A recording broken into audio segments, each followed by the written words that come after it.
Bonjour à tous et bienvenue dans cette nouvelle vidéo. Donc le thème d'aujourd'hui vient de vidéos qui tournent pas mal sur TikTok, où on voit des personnes réaliser des verres paille imprimés en 3D. Donc même si j'ai des gros doutes sur la fonctionnalité, notamment dû au problème d'étanchéité et à la puissance d'aspiration nécessaire vu la longueur de la paille, je me suis dit que c'était un super sujet de conception. Donc c'est ce que nous allons voir ensemble aujourd'hui. Donc pour ce faire, on se rend sur Fusion 360 et on va commencer par aller dans Créer et Spire. On va venir sélectionner ce plan, on part de l'origine, on trace un diamètre 50 mm et nous avons notre spire qui apparaît. Donc dans la fenêtre de droite, on a tous les paramètres, donc il faut être sur hauteur et pas. En hauteur, justement, on va mettre 100 mm. On va mettre un pas de 7 mm. On va également mettre une taille de section de 7 mm et un angle de 5 degrés. Donc j'ai maintenant ma spire qui apparaît, donc qui va être la forme principale de ma paille. Je peux faire OK. Donc une fois qu'on a dessiné le corps principal de la paille, nous allons pouvoir dessiner les extrémités. Donc nous allons commencer par l'extrémité basse du verre. Donc l'idée c'est de ramener cette paille vers l'intérieur. Donc pour ce faire, je vais venir créer une nouvelle esquisse. Je sélectionne cette section. Je coche esquisse 3D. Et je vais venir tracer un premier trait. Donc je prends mon outil ligne, je pars du centre de ma section et je trace dans cette direction, je renseigne une valeur de 10 mm. Donc j'ai mon premier trait, on va en faire un second qui va vers le centre du verre. Donc je reprends mon outil ligne, je pars de mon extrémité, je vais cette fois-ci dans cette direction et je renseigne une valeur de 15 mm. Donc j'ai mon trait qui est bleu, c'est-à-dire qu'il n'est pas totalement contraint. Je rajoute une contrainte d'horizontalité et on voit qu'il est devenu noir, c'est-à-dire qu'il est totalement figé.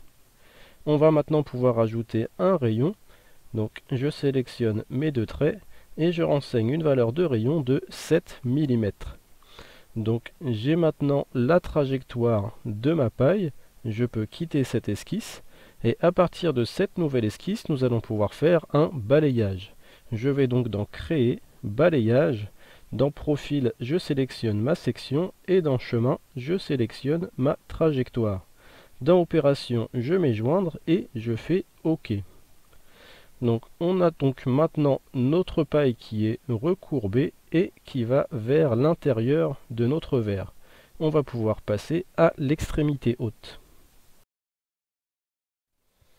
Donc pour faire la partie haute, on va procéder de la même façon, c'est-à-dire qu'on va venir créer une esquisse sur ce plan et on va venir tracer un premier trait.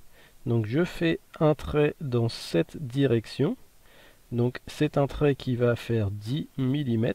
Hop. Ensuite, je fais un second trait qui remonte dans cette direction, toujours d'une valeur de 10 mm. Et ensuite, je vais faire un troisième trait, donc qui part de cette extrémité, qui va dans cette direction, qui va avoir cette fois-ci une longueur de 16 mm et un angle de 110 degrés. Donc j'ai maintenant la forme de ma trajectoire. Je vais pouvoir rajouter des rayons. Je rajoute ici un rayon de 7 mm et également ici un second rayon d'une valeur de 8 mm. Donc j'ai maintenant ma trajectoire qui est terminée. Je peux quitter cette esquisse et à partir de cette esquisse, on va là aussi venir faire un balayage. Donc je sélectionne ma section, je sélectionne ma trajectoire. Dans Opération, je mets Joindre et je fais OK. Donc on a maintenant notre paille qui est totalement terminée. Enfin, l'extérieur de notre paille, il va donc maintenant falloir les vider. Donc pour évider notre paille, on va passer par la fonction coque. Donc je sélectionne ma fonction, je viens sélectionner les deux extrémités de la paille et je renseigne une épaisseur de 0,8 mm. Donc j'ai maintenant ma paille qui est totalement terminée, donc qui est creuse, je vais pouvoir passer à la conception du verre. Donc pour la conception du verre, donc en fait pour venir refermer notre forme, on va venir créer une nouvelle esquisse. Donc je crée une nouvelle esquisse sur ce plan et on va venir tracer le demi-profil de notre verre. Donc je prends ma fonction ligne, je me décale de cette façon par rapport à l'origine mais tout en restant aligné et je viens tracer mon contour donc de cette façon. Donc je redescends, hop, et je viens refermer cette forme. Donc une fois que la forme est dessinée, il va maintenant falloir la contraindre. Donc je mets une première contrainte de coïncidence entre ce trait et l'origine. Ensuite je vais mettre une cote ici de 1,5 mm. Je vais coter ce trait par rapport à l'origine, donc de 3,5 mm. Je vais renseigner une valeur d'angle entre ce trait et ce trait de 95 degrés. Donc je remets ici mes 1,5 mm d'épaisseur.